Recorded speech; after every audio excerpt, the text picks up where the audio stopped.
Probably one thing that we need to do is try to learn from our mistakes on Copenhagen and the previous part of that. One thing that we need to do is to reestablish trust and confidence between the parties. And in order to do so, I want to hear all the voices. I want to bring to the table each and every country. And we need to understand that there are very different perceptions of the problem, very different economic, political interests, and I need to say legitimate interest.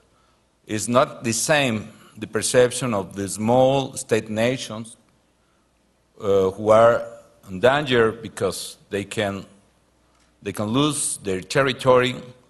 Is not the same visions of developing countries. So the idea is to hear everyone.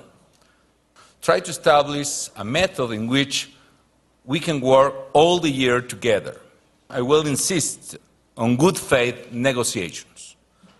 I want to avoid wasting our time and going home after Cancun with empty hands. And in order to do so, we need to be very careful about the procedure. And one of the points that we need to establish is what exactly are the coincidences. My perception is that the lack of consensus is related with the economic problems in each nation, because there are economic costs associated.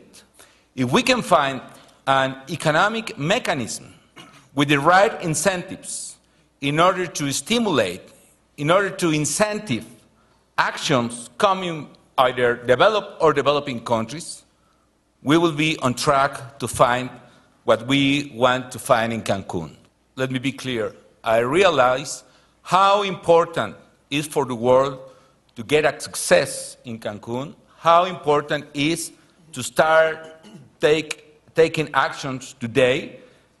For me, it's clear the scientific evidence is overwhelming.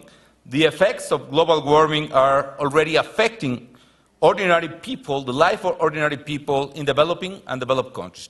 So we need to act now. I realized that there are very low expectations about Cancun, about COP16. And I do prefer low expectations. No? So the worst enemy of any politicians and head of state is to have very high expectations. So I do prefer to work in this way. And finally, we have an instrument, which is the Bali Action Plan.